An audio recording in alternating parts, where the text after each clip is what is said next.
워낙에 우리가 이것을 만들 때 이 교수님 모신 것은 그 후손들이 봤던 우리 아버지, 또 후손들이 그동안에 겪었던 이야기, 이런 것들 중심으로 말씀을 해 주시겠습니다. 사실 그 광주 민주화운동 동지에 제가 지금 거기서 그 고문, 이제 나이 들었으니까 이제 고문 역할을 줬는데, 아버지가 85세까지 타계하실 때까지 고난의 행군을 12년 이상 옥살이 하셨고, 그리고 매 정권마다 그 진보 사회 계열들은 저쪽에 희생양이 되니까 늘 들락달락하고, 평생 15번 이상의 구금에다가, 그래서 어렸을 때는 제 기억에는 한 6살인가 5살 서대문 형무소에서 왔을 때 역에 나가서 봤던, 키가 크시거든요. 그러니까 아주 빼가지고 마른 사람이 제 오빠를 못 알아보더라고요. 작은 집 누구냐고 물어보는데,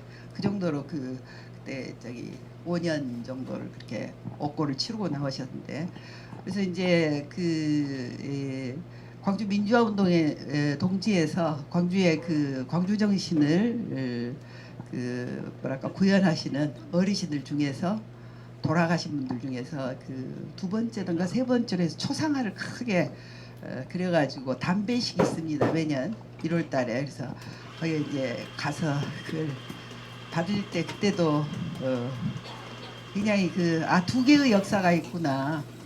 하나는 우리가 말한 기울어진 잘못된 역사, 그리고 또 하나는 그걸 바로 세우려는 역사 바로 세우기. 근데 저는 이제 영문학을 했지만은 사실은 대영 제국하고 그다음에 영미문학이죠. 그래서 미국 쪽에는 팩스 아메리카나 했을 때 그것이 하나의 제국으로 형성이 될 때 주변부 국가를 엄청나게 많이 거느리거든요. 위성 국가들. 거기에 빼어난 작가들이 탈식민 서사를 생산을 하는데, 저희 제자들도 전부 그쪽으로 해서 아주 탁월한 비평가 또 이렇게 학문 활동을 하고 있습니다. 그래서 저의 전공이 뒤에 생각해 보면은, 제가 이제 어린 시절에 봤던 그 아버지 모습부터 이후에 이제 중학교 때부터는 어떤 일에 개입이 되냐면, 아버지가 그 옥살이를 많이 하니까 원추신경이 고장이 났어요. 그래서 캄캄하면 안 보이거든요. 그것도 한쪽 눈이 시력이 없고, 그래서 그 동지들의 판결문을 어떻게 가지고 이제 우편으로 와요. 근데 판결문이 복사가 됐는데 잘 안 보이죠. 그러니까 이제 돋보기를 놓고 보는데 안 보이는 글자는 저보다 옆에서 적으라고 그래요. 그래서 봐도 이게 뭐예요? 그랬더니 공적서를 작성합니다. 아까 저희가 개탄에 맞지 않는 것이, 어느 세계 어느 국가가 개인이 자기의 공적서를 써야 합니까? 그리고 그 사람에 관한 이야기를, 그러니까 대부분 이제 저 어렸을 때 들은 이야기로는 상당히 그 좌익에서 활동하셨던 분이 군사 정권이 되니까 확 틀어져 가지고 최우익으로 돌아선 자기의 그 활동을 갖다가 전부 미화시켜 가지고 하는 그런 경우가 많고, 오늘도 나왔습니다마는 그 친일 저기들이 68기던가요 묘역에, 그것도 나오고 그렇습니다마는, 결국은 그때 당시에는 이제 조금 시간만 나면은 그때 고문당하다 죽은 동지들, 또 그밖에 많은 사람들 것을 공적서를 써요. 근데 그때 아주 이런 나라가 있는가 할 정도로 한탄해 하시면서 그래서 만드는데, 그래서 어렸을 때 한 분이 뒤에 보니까 할머니가 되셔가지고 찹쌀을 몇 대를 가지고 오시더라고요. 그래가지고 외아들이고 결혼도 못하고 그 유명한 노경부한테 당해가지고 창호지 해가지고 영상각에다 버렸나 봐요. 나중에 시신이 겨울에 영상각 하루에서 발견이 됐는데, 그분의 것을 해가지고 이제 그분이 됐어요. 젊은 날 죽으니까. 그래가지고 그런 경우들이 아마 고등학교 때는 훨씬 것이 많았고 대학교 때도 그랬고, 그래서 그게 아마 수십 건이었을 거예요. 그런데 지금 오늘 김홍길 선생님이 하는 역할이 국가가 해야 할 역할입니다. 그 누구를 한길상시를 해가지고 이렇게 해서 적는다든지, 국가가 해야 되는데 개인한테 던져놓으니까 아까 미화한다든지 아니면은 없는 것을 만들어낸다든지. 그리고 아까 이제 선생님께서 정확하게 지적을 하셨는데, 후손은 그럼 어떻게 살았는가? 이제 저는 2016년 이제 퇴임을 하고 나서 보니까 촛불이 곧 터지더라고요. 8월에 퇴임을 했는데 9, 10월에 이어지면서 그때 뭔가가 그 박근혜의 제 그 임기 말년에는 박근혜의 역사 국정화 사업이 모든 인문학도의 그 저기를 흔들어 놨거든요. 그래서 이제 정말 망할 나라구나 하고 그러고 있었는데 서강이 보이더라고요. 그런데 이 대통령은 처음부터 역사 바로 세우기를 굉장히 강조하셨거든요. 그래서 여기에 이제 참여를 해야 되겠다 싶어서 그 여기에 항일 여성 독립운동 전남 지부라는 것이 이제 발족이 됩니다. 그래서 거기에서 이제 고문 역할을 하면서 제가 아까 김홍길 선생님이 하듯이 저도 이제 식민사 전공이라 요 광주 전남에서 의병 여성 의병도 꽤 있거든요. 그래서 이제 이런 것들을 순전히 개인적인 그 공부에 의해서 해서 그 영산포 나주의 원주희 씨 할머니에 대한 그 일본의 그 사베루라에서 거기서 그 농지를 뺏으려고 하니까 거기 대항하다가 죽은 할머니가 있는데 그 할머니를 이제 농민의 날에 여성 농민의 날에 그분을 내려고 하는데 지금까지도 안 되어 있어요. 그 할머니는 이제 절명하셨거든요. 그 칼을 맞고 그리고 모두가 아는데 안 되는 거예요. 뭐냐면 개인 재산 지키려고 했다. 일본 헌병에 의해서 그렇게 했는데 그건 이제 영산포 이쪽이 그 동양 척식 주식 회사가 들어갈 정도로 비호감 땅인데 농민들 땅을 전부 몰수했더라고요. 그래서 거기에 그 용감한 여성인데 이제 그러다 보니까 농민운동을 쭉 들어가 보니까 이제 저희 아버지는 학생 독립운동 때 고등학교 1학년이었고 2학년 1월에 백지동맹을 주도해가지고 반장해가지고 퇴학을 당합니다. 이 청년들이 전부 완도 고금도회가 항일 독립운동가가 많거든요. 이분들이 뭘 하겠습니까? 농민운동에 들어가죠. 그래서 이것이 진짜 중요한 건데 전남운동협의회라해서 일본 저기 일제 총독부에서 그것을 적색 농민운동을 왜냐하면 아시다시피 20, 30년대 이때는 전부 그 지난번 김갑재 선생님이 또 저기 때 얘기를 하시더라고요. 그 출판 기념에서도 그 제국주의에 대항하는 전 세계 그 저기 그 한거 같은 거 이야기를 하면서 그래가지고 이제 그런 그 저 농민운동을 해가지고 그기는 전남운동 협의회 그 사건이 수천 명이 걸려들었는데 그래서 마지막 남은 것은 이제 미결까지 해서 통상 한 5년을 결혼하던 애 그렇게 잡혀 들어가가지고 5년이 이제 지나게 되죠. 근데 뒤에 이제 그 또 하나 이제 첨삭할 것은 두 번째 제가 이렇게 민간에서 하는구나 하는 걸 알게 된 것이 완도에서 그렇게 중요했던 항일 운동을 그 전남운동 협의회는 전국의 9대 함원까지 다 포함해서 9대 농민 운동 중에 하나입니다. 왜 그러면 농민운동이 강했는가? 여기는 곡창지대였거든요. 그러니까 일본이 제일 먼저 쌀에 이렇게 눈독을 들이면서 이렇게 해서 그 농민들의 그 저항이 시작이 됐더라고요. 그래서 그때 이제 완도 고금도에서는 공덕비를 개인 그 민간인들 차원에서 해요. 마치 김원봉 씨가 그토록 대통령이 얘기했건만 새누리당 때문에 안 되죠. 미래통합당 때문에. 그러니까 밀양에서는 국가는 국가대로 냅두고 우리는 우리끼리 한다 하고 해가지고 그 거의 축제 비슷하게 가는데 얼마 전에만 해도 그 김원봉 씨의 그 조카가 피 맺힌 그 기록을 남겼잖아요. 그동안 식구들이 어떻게 해서 다 죽어나갔지 않습니까? 그래서 이제 그때 완도에서 공덕배 할 때 아버지가 네 번째 서열로 들어가요. 그 핵심 멤버들이었으니까. 그리고 이제 그 사상범으로 몰리죠. 일제시대 때는. 이것들을 전부 없애버려야지 하니까 광주에서 거주 제한을 당하고 그리고 이제 해방공간에서는 건준위원회 참여해가지고 양쪽에서 또 그 견제를 당하고 양쪽에서 또 저희 그 고숙이랑은 그때 살해당하고 그러죠.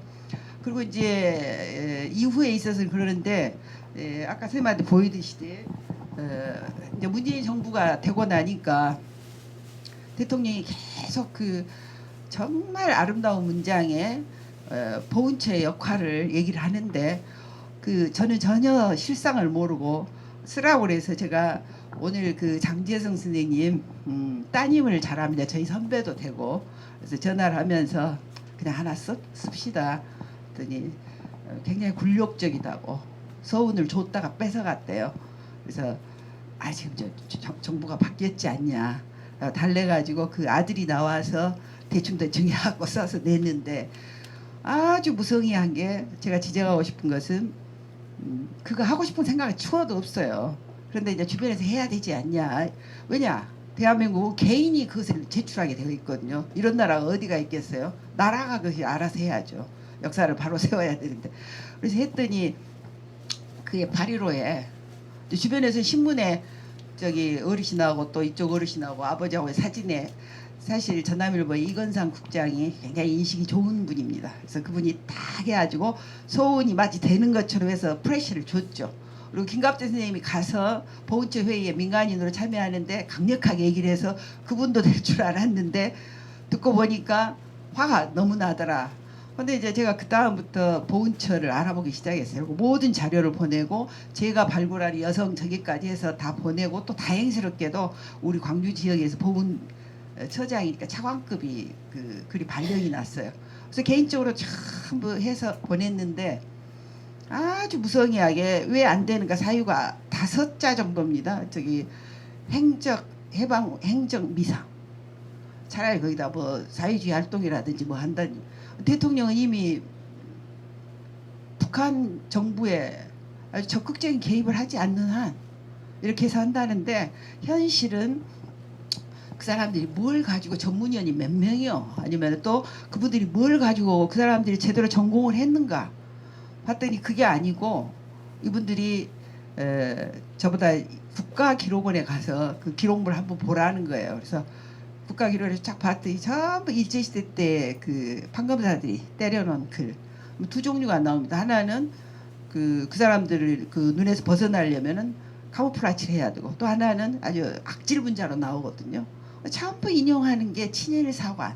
그래서 오늘 75주년에 그 아버지는 많은 독립은 평생이 그랬지만은 이제 뭐 식구들이 어떻게 살았다 이런 이야기는 오늘 안 하고 싶네요. 왜냐하면은 선생님 말한 대로 독립유공자의 후손은 마지막에 비정규직의 운명인데 제가 그걸 제의를 받았어요. 그 할머니 집안을 하다 보니까 할머니께서 뭐라 하냐면 내 손주가 지금 뭐 구청에 비정규직이 있다는 게 정규직만 해주면 난 옹원이 없겠어. 그 얘기를 하시더라고요. 근데 아까 딱 얘기를 하셔요.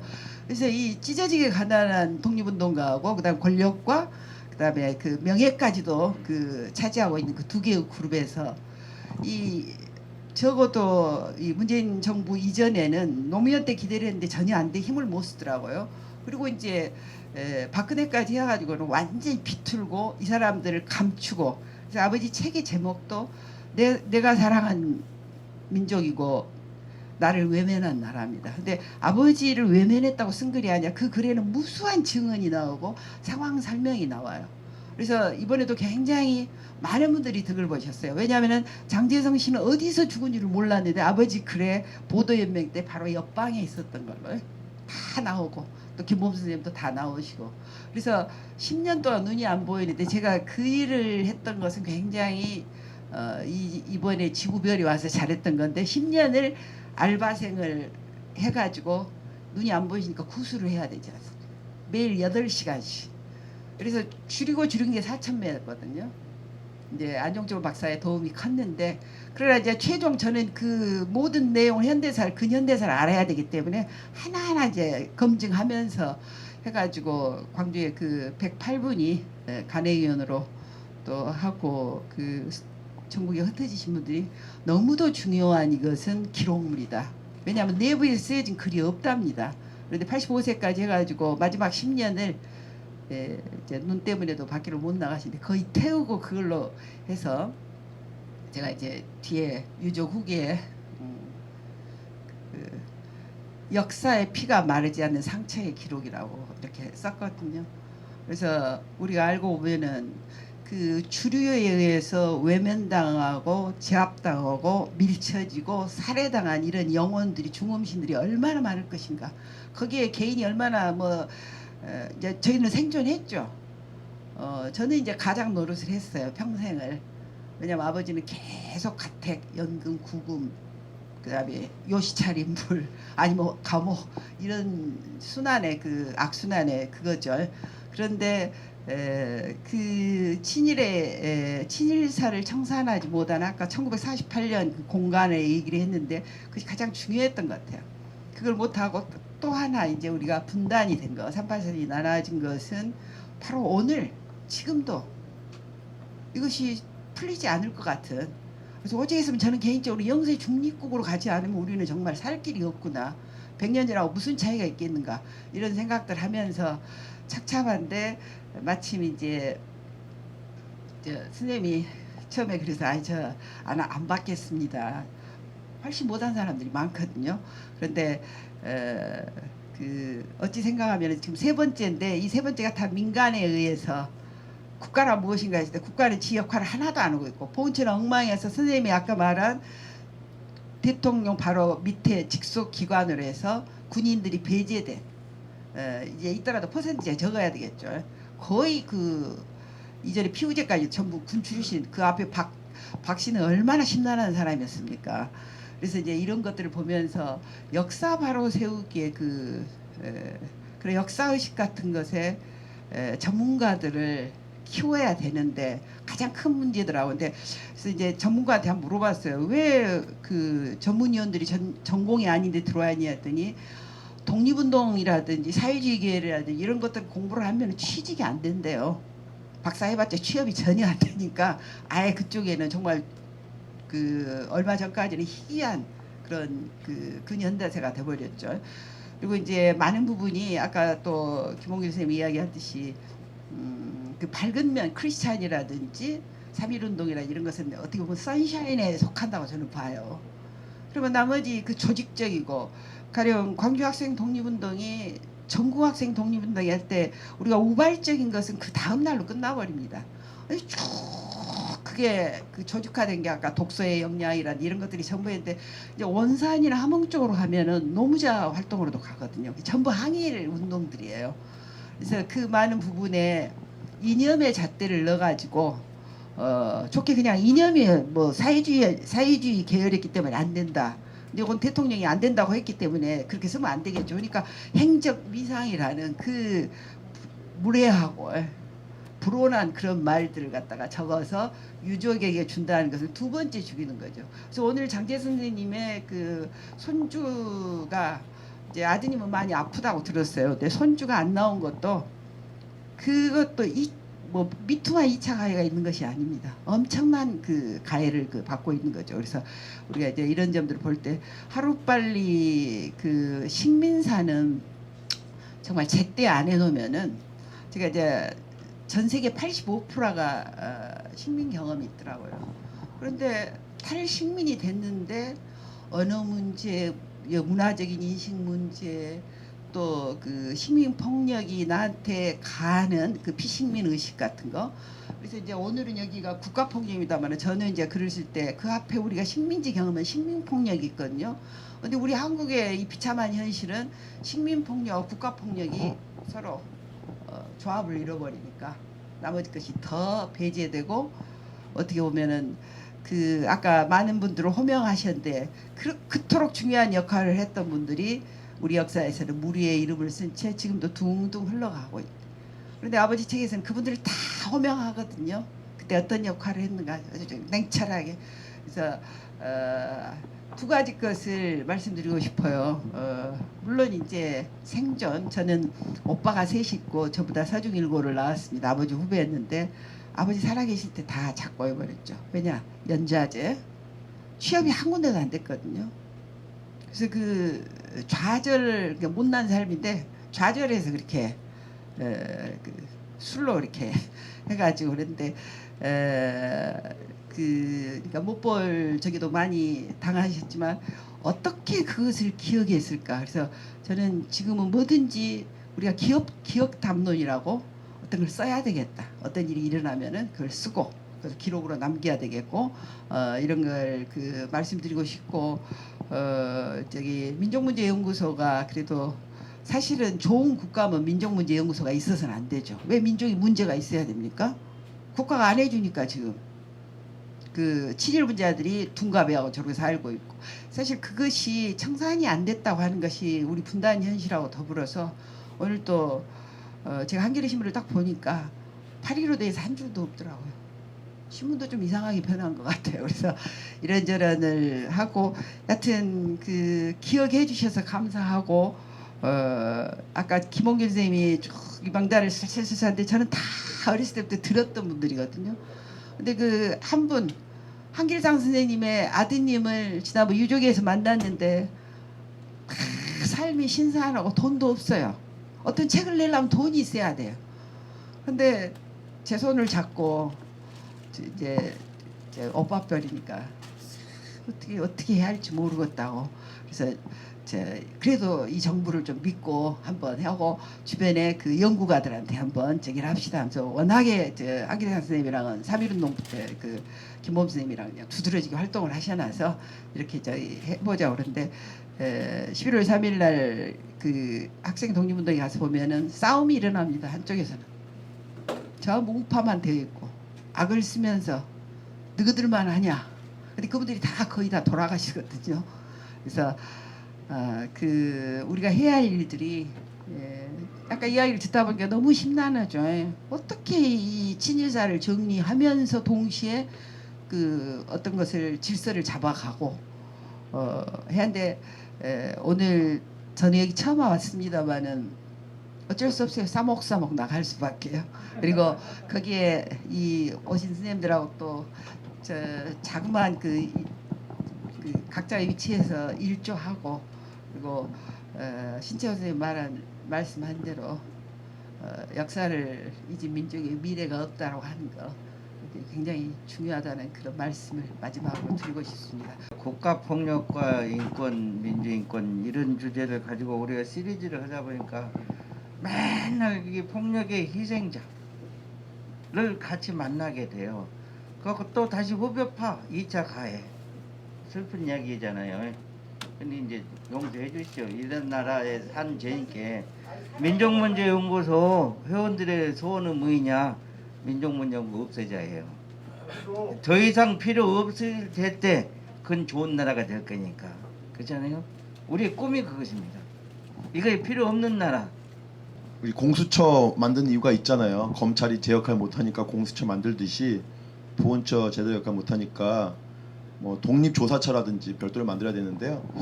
그 앞으로 5년이 지나면 제가 볼 때 문재인 정권 안에서 대한민국의 현재 독립운동가 생존자가 30명이 안 됩니다. 29명인가 되실 거예요. 29명 정도 됐는데 거를 수 있는 거동할 수 있는 분이 7, 8명입니다. 거동하는 분이 다 지금 요양원에 계신데 나이들이 대부분 100살이 다 가까우시기 때문에 넘는 분도 계시고 그러면 문재인 정권 아래서 독립운동가가 다 사라집니다. 아주 중요한 이 시대사적 변곡점이 오는 거거든요. 그러면 한 시대가 다 저무는 거죠. 그러면 독립운동가만 돌아가시나요? 징용, 징병, 위안부 다 돌아가시거든요. 이제 한 시대가 정리되는 거예요. 이걸 이제 저희가 좀 약간 어떻게 봐야 되는가? 저는 그래서 독립운동가 부재 시대의 역사 교육은 어떻게 해야 될 것인가라고 하는 근본적인 질문이 저희가 받게 되는 거죠. 이제는 위안부 할머님들의 경우에는 그 자체가 증언이잖아요. 증인이잖아요. 그 자체가 생존 자체가. 근데 돌아가신단 말이에요. 지금도 일본이 저렇게 아니라고 하는데 돌아가시면 어떻게 주장할 거야? 증언자가 없는데 마찬가지죠. 독립운동가가 다 돌아가시면 어떻게 교육시킬 거냐? 지금 이렇게 문사철 특히 사학과가 다 없어지고 돈 안 되고 없어지고 아까 뭐 김홍길 이런 분들 박사님 같은 박사대도 교수도 안 시켜주는 이런 마당에 어떻게 할 거냐 이거죠. 어떻게 할 거냐. 예. 그러니까 국가가 나서야 되는 거예요. 이런 문제는요. 인간문화재 천연기념물 왜 합니까? 잘 지켜지면 천연기념물 안 하거든요. 안 지켜지니까 소정에 갖고 와야 되니까 국가 차원에서 하니까 천연기념물 인간문화재를 만드는 거죠. 이제 그런 차원으로 우리가 지금 접근해야 될 상황이 와버렸다. 이제는 민간에 맡길 영역은 이미 지났다. 예. 사학과 자체 입학을 안 해요. 아니, 과가 없으니까 과가. 예. 그럼 한국 사회에서 독립운동 교육을 하지 말라는 건데 그럼 어떻게 해야 돼? 국가가 해야 돼. 국가가 이제. 그래서 독립운동 조사처가 가칭입니다. 가칭. 뭐 그렇게 하자는 건 아니고 그럼 해야 되고요. 그럼 다른 사례가 있냐? 다른 사례가 미테랑 대통령 아까 말씀하셨는데 전 미테랑과 장준하 선생이 너무나 비교가 되는 인물이에요. 나이도 비슷하거든요. 같은 시대에 살았던 사람이죠. 한국에 살았고 미테랑은 프랑스에 살았고 똑같아요. 인생 행로가 같습니다. 장준환 선생님이 이렇게 그 일본에 유학 갔죠. 목사 되려고. 근데 그 이제 학병으로 끌려간 거거든요. 이제 자발적으로 간 게 아니죠. 박정희처럼 끌려갔어요. 그때는 이제 모든 조선 옛날에는 유학생들 안 데리고 갔는데 일본이 급하니까 막판에 그냥 끌고 갑니다. 조선인 유학생들. 그래서 학병으로 갔지 않습니까? 만주 지역으로 일본군으로 탈출해가지고 광복군 된 거 아닙니까? 미테랑이 똑같아요. 미테랑이 나치 군대 강제 징입됩니다. 강제로 자발적이게 안 타는 게 중요한 겁니다. 강제로 징입돼서 탈출해요. 그래서 드골 편으로 오는 거예요. 레지스탕스 편으로. 그래서 해방이 됐지 않습니까? 미테랑의 첫 번째 직업이 뭐냐? 해방되고 드골이 첫 번째 자리를 줘요. 관직을 줍니다. 그게 보훈처장을 주는 거예요. 그게 보훈처 프랑스는 보훈처랑 제한군인회가 같은 조직이거든요. 왜냐면 그렇죠. 우리나라는 뭐 좀 복잡하지만 프랑스는 간단한 역사가 나치의 반나치 운동한 게 그 독립운동이고 그게 제한군인이니까 그러니까 제한군인회랑 보훈처는 같은 거예요. 프랑스는 초대 제한군인 회장 겸 초대 보훈처 장관이 베테랑이 돼요. 그게 첫 번째 관직이고 그게 발판이 돼가지고 뭡니까? 가장 길게 대통령 한 사람이 되죠. 우리는 5년만 하지만 그 프랑스는 중임이 되거든요. 4년 하다가 또 쉬다가 또 4년 하다가 해서 10몇 년 할 겁니다. 미테랑이 7년입니까? 딱 긴 전두환 생각나네요. 또 어쨌든 그래가지고 가장 역대 가장 긴 대통령 그 독립운동가 그죠 그 레지스탕스. 그러면 장준환은 어떻게 된 거? 장관이라도 하나 해야 될 거 아니에요. 면장이라도 하나 해야 될 거 아니에요. 의무사단에서 지금도 모르지 않습니까? 그런 상황인데 이거 극명하게 대비됐는데 그러니까 프랑스는 국격이 다른 거죠. 국격 자체가. 프랑스 작년인가 재작년 우리 광주에서도 했는데 라 콜라보라시옹 지금 우리 말하면 친독파 친독 부역자 전시회를 광주 5.18 기념관에 했지 않습니까? 서울서 한번 광주에서 한번 했는데 그 다음에 다른 지자체가 관심이 없어서 이어지지 못하고 있는데 그 프랑스에서 한 전시회를 우리가 수입한 거거든요. 프랑스에서 한 전시회가 있어요. 2015년도에 우리도 이제 45년 해방됐지만 프랑스도 45년 해방된 거 아닙니까? 그러니까 똑같아요. 해방된 게. 그러니까 단순히 광복절이 그냥 우리만의 문제는 아니야. 인류사의 중요한 날이라 45년은. 프랑스도 나치 해방된 70주년 기념으로 전시회를 했어요. 전시회를. 그래서 우리로 말하면 친독파 전시를 했거든요. 그 전시한 주관 부서가 국가기관입니다. 어느 부서일까요? 이게 질문입니다. 어느 부서가? 부서 많잖아요. 교육부도 있고 농림부도 있고 해수부도 있고 문화부도 있고 많잖아요. 어느 부서가 있을까요? 프랑스의 어느 부서가 그걸 했을까요? 쉽게 말하면 친일파 전시를 국가가 했어요. 대한민국 어느 부서가 그걸 했을까요? 놀랍게도 국방부. 국방부. 이게 아주 중요한 겁니다. 왜? 적어도 이제 적국이죠. 적국. 우리가 1941년에 백범 김구 임시정부가 대일 선전포고를 하거든요. 대일 선전포고. 대일 선전포고 한 아주 다 백보양보해서 대일 선전포고 한 이후에 상대방이란 거죠. 상대방. 적국에 있는 장교가 박정희인 겁니다. 백선엽인 거고. 그 적국 장교인 거예요. 교전 당사국인 거예요. 교전 당사자. 그러니까 국방부가 담당한다 이겁니다. 우리는 담당 부서가 없어가지고 민족문제연구소 하고 있는 거예요. 별일 다예요. 국방부가 할 일, 교육부가 할 일, 보훈처가 할 일, 민족문제연구소 다 하고 있으니까 우리 민족문제연구소는 문제민족연구소인 거예요. 문제민족. 이게 문제민족이야 이게. 우리나라 민족이. 문제가 많아. 예. 그래서 일단은 그런 이야기들을 하면서 그래서 일단 빨리 독립운동 조사처를 시급하다. 화두를 던져 화두를. 뭐 화두 던지면 한 다음 정권 때 만들어집니다 이제. 화두 던지면. 그래가지고 그럼 어떻게 만들 거냐. 그래서 보시면 여기 아주 중요한 단체가 있는데요. 평생교육진흥원. 저는 독립운동하는 기구들이 너무 파편적으로 나눠져 있어요. 국사편취안위원회, 독립균형관, 국가기록원 이렇게 나눠져 있거든요. 각 대학교. 이걸 일원화시켜야 됩니다. 일원화. 다 독립운동 조사처로 일원화시켜야 됩니다. 게다가 이런 것들을 그럼 어느 영역까지 가야 되느냐. 예산도 너무 벙벙해요. 여기 평생교육 담당하는 그다음에 자원봉사 담당하는 민주시민교육 담당하는 부서들이 다 나눠져 있어가지고 이게 집중이 안 됩니다. 예산은 긁어 모아보면 예산도 많고 인력들이 많은데 다 흩어져 있으니까 개별적으로 움직이는 거예요. 이것도 좀 모아야 되겠다. 일원화시켜야 되겠다. 그래서 독립운동 교육과 민주시민 교육을 하나로 이어지는 지금 이제 그 남인순 의원인가요? 윤남인순 의원인가요? 그분이 지금 법안 하나 냈는데 민주시민 교육사라고 하는 그 면허증을 이제 주는 민주시민 교육사 각 교육청에다 민주시민 교육과가 있거든요. 자 어떻게 하면 잘 사는 것이냐 민주시민으로 살아야 된다. 어떻게 하는 건데 그 뿌리가 뭐냐죠. 뿌리가 뭐냐. 그래서 그 민주시민 교육사라고 평생 학습사 같은 거예요. 민주시민 교육사라고 하는 법안을 만들어내고 있는데 그러면 그 민주시민 교육에 저는 약간 그거 좀 약간 조금 문제제기를 하면 민주시민 교육의 출발을 다 그냥 해방 이후부터 얘기하니까 말 잘하기, 대화 잘하기, 경청하기, 토론 잘하기 이게 민주시민 교육에 지금 다인 걸로 잘못돼 있어요 이게요. 그건 에티켓 교육이지 민주시민 교육이 아닙니다. 그거는 남의 말할 때 경청해라. 그건 에티켓 교육이죠. 매너 교육이죠. 민주시민 교육이 아닙니다. 대한민국의 민주시민 교육은 헌법에 나와 있습니다. 민주주의가 어디 우리 대한민국 민주주의가 어디 연원인가. 19년 민주공화제 만들었던 임시정부가 민주시민 교육의 핵심인 거예요. 거기가 독립운동이다 민주주의 하자는 게 임시정부가 이야기가 한 거거든요. 독립운동만 하는 게 아니라 독립운동 플러스 민주교육을 같이 그러니까 하나로 이어야 된다. 헌법 전문에도 나와 있죠. 대한민국의 3대 정신인데 독립정신, 민주정신, 평화통일정신이거든요. 이게 다 하나입니다. 하나. 하나를 교육시켜야 되는데 그 민주시민 교육엔 그게 없는 거예요. 그냥 말 잘하고 서로 갈등 해소하고 이런 얘기만 있다고요. 그래서 지금 서울에 있는 서대문 형무소에 그 서대문 구가 관리하고 있거든요. 그 서대문 구청장도 우리 지부장님 후배죠. 대학 후배인데 아주 잘합니다. 거기 축제를 해요. 지금 축제합니다. 항상 축제가 제목이 뭐냐면 독립민주축제예요. 그 서대문 형무소에는 독립운동가도 수감됐고 민주화운동가도 수감됐기 때문에 축제 이름이 독립민주축제예요. 아주 컨셉을 잘 잡은 거거든요.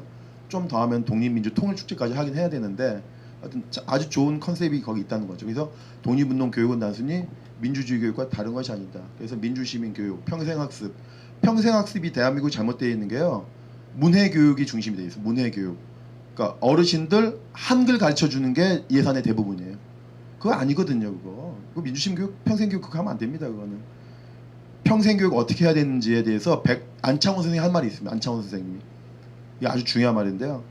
안창원에 대해서 그렇게 잘 주목하지 않는데 안창원 선생님이 왜 평생교육이 중요한지를 언제 얘기하냐면 1920년에 얘기하거든요.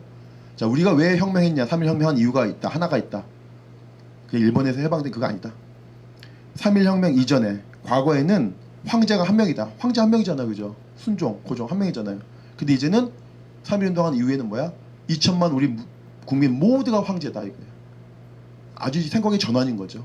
우리 모두가 황제가 돼야 돼. 그러니까 조선시대 때는 왕만 똑똑하면 돼. 시강원 만들어가지고 왕만 잘 교육시켜. 그럼 이제 백성이 편하긴 하죠. 근데 그렇게 안 되거든요. 세상이라고 하는 게. 항상 세종대왕만 나오는 게 아니거든요. 연산군도 나오고 선조도 나오고 이상한 왕 많이 나오거든요. 그러니까 그때는 왕만 똑똑하면 되지만 이제는 우리가 모두가 또 똑똑해야 된다. 민주주의란 그런 것이라고 설파거든요. 그게 2천만 모두가 왕이 되는. 그래서 교육이 중요하다. 교육이 중요하다. 그래서 민력이 제고돼야 된다. 국민들 수준이 높아져야 된다는 거예요. 민주주의 하려면은. 그래서 교육을 강조하는 거거든요. 그냥 강조하는 게 아니라. 그래서 헌법에 우리 4대 의무가 있지 않습니까? 교육은 의무, 권리이자 의무인 겁니다. 교육은 권리이기도 하면서 의무인 거예요. 의무. 그러니까 AS 교육을 해줘야 돼. 모든 국민이 똑똑해야 돼. 똑똑하지 않으면 민주시민이 안 되고 민주공화제 사는 사람들은 다 똑똑해야 된다는 거예요. 그래서 교육은 권리이면서 의무인 거예요. 의무적으로 해야 되는 거예요. 학교 다닐 때 못 배웠잖아요, 우리가요. AS를 해줘, AS, 애프터 서비스 해줘야 돼요. 그게 정말 민주시민 교육의 핵심이고 평생 교육의 핵심이어야 되는데 그냥 AS 교육 안 하고 있단 말이죠. 그냥 가나다라 가르쳐주고 있는 거예요. 그거 아니다. 대한민국에 뭘 교육해야 되는데 뭘? 유럽에 뭐 잘 사는 거? 그거 우리나라 교육식이 우리나라의 독립운동과 민주주의가 뭔지를 교육해야 되고 자원봉사도 제가 이번에 자원봉사 센터 가서 작년에 대한민국 자원봉사 센터가 있는데요. 1365 그죠? 자원봉사가 자기의 대한민국의 자원봉사의 뿌리를 구한말의 선교사가 기부미 쪼꼬를 한 거에서 연원을 찾고 있는 거예요. 얼마나 한심합니까? 선교사 와가지고 도와준 걸 가지고 자원봉사의 뿌리라고 하면 말이 안 되는 거 아니에요, 그거는? 그래서 제가 어떤 사진을 보여드렸어요. 1938년 10월 10일 김원봉이 만든 조선의용대 창립 사진이 있습니다. 아주 유명한 사진입니다. 1938년 10월 10일 조선의용대 창립 사진 검색하면 다 나와요. 거기 깃발이 나와요. 깃발. 조선의용대가 있고 밑에 영문이 써있어요. 영문이 뭐냐면 코리안 발런티어스. 코리안 발런티어스. 요즘에 애들한테 회식하러 가면 한국 자원봉사단이네. 그게 아니죠. 그게 독립운동 조직이란 말이에요. 그러니까 지금은 우리가 생명까지 내야 될 시기가 아니니까 재능 기부할 정도지만 일제강점기에는 생명마저 내놔야 되는 시기였던 거죠. 그게 발런티어거든요. 발런티어. 비대가성 있는 거죠. 그러니까 한국의 자원봉사에 대한 그 표지 사진이 중앙자원봉사센터 그 간행물 표지에 나왔어요. 제가 제안했거든요. 한국의 자원봉사는 거기에 뿌리가 있는 거다. 불이웃돕기 시간 남을 때 시간 채우는 게 독립 그 자원봉사가 아니라 한국의 자원봉사는 거기 있다. 그게 의병이라고 하는 거다. 한문으로는 의병. 돈 안 받고 내 돈 내 가지고 총 사 가지고 싸우는 거. 지금은 월급 받으면서 나라 지키니까 의병은 아니죠. 예? 이렇게 해서 좀 우리 그 독립운동 교육을 좀 풍성하게 해야 된다. 그래서 그 있는 재원을 잘 활용해서 모으면 된다는 생각 들어서요. 그래서 자원봉사 영역, 그다음에 그 평생교육 영역, 민주시민 교육 영역을 같이. 그래서 그것이 이제 독립운동을 먼저 얘기가 되는 이렇게 좀 정책을 이어나가고. 그래서 뭐 다음 대통령이 누가 후보가 나올지 모르지만 하여튼 독립운동 조사처를 설립하겠다라는 이제 공약이 나오도록. 왜? 이제 독립운동할 때 돌아가시기 때문에. 이런 전제로 그런 이제 공약도 좀 한번 우리가 해서 좀 생각들을 좀 이렇게 좀 전환시키고 영감을 주는 그런 활동들을 해야 되겠다는 생각이 드는데요. 그다음 대한민국 기념사업회가 독립운동 기념사업회가 전국적으로 180개 정도 돼요. 180개 너무 많아요. 왜 그러냐면 개별 기념사업회거든요. 다 개별. 윤봉길, 유관순, 김구 그런 식이면 우리나라 기념사업회는 16,000개의 기념사업회가 있어야 되는 거예요. 그렇게 하지 말고 저는 거꾸로 이제 그 기념사업회 개별 기념사업회를 넘어서서 조직 성진회 기념사업회 이렇게 그죠? 조직으로 가야 된다는 거죠. 왜냐하면 독립운동 개인으로 하는 게 거의 없어요. 단체로 하는 거지. 그러니까 자꾸 개인으로 하니까 그게 썩어요. 견제도 안 되고 또 문중이 가입하니까 뭐 집안 어른을 격화돼 버리는 측면이 있어서 아까 맥락적 그 이해가 김홍기 박사님이 했던 아주 중요한 얘기인데 내가 어느 단체에서 활동하니까 그 힘이 나오는 것이지 개인으로 나오는 건 우상화로 흐를 수가 있다. 그래서 윤봉길도 사실은 단체 이름이 있습니다. 월진회라고 하는 단체를 통해서 독립운동 하거든요. 나중에 한인애국단 됐지만 그렇게 가야 되는 게 맞다. 그래서 민족문제연구소가 기념사업회를 딱 하나만 하고 있는데 신흥모관학교 기념사업회 하고 있지 않습니까? 신흥모관학교. 이회영 기념사업회 이상용케 하지 않고 신흥모관학교라고 하는 3,500명이 가입하는 그 기념사업회 일을 하기 때문에 그런 맥락으로 그런 단체로서 기념사업 하는 게 맞는데 그게 좀 욕심들이 생기죠. 개별적으로. 그래도 단체 이름보다 우리 아버지 이름을 좀 내세우는 기념사업 하고 싶다. 왜냐면 내 돈 내고 하는 건데 이런 거 생각 들지 않습니까? 그렇게 하면 안 된다. 왜냐면 독립운동은 항상 단체로 활동하셨기 때문에 단체 이름을 가진 기념사업을 나아가는 것이 중요하겠다가 또 제언이 되겠습니다.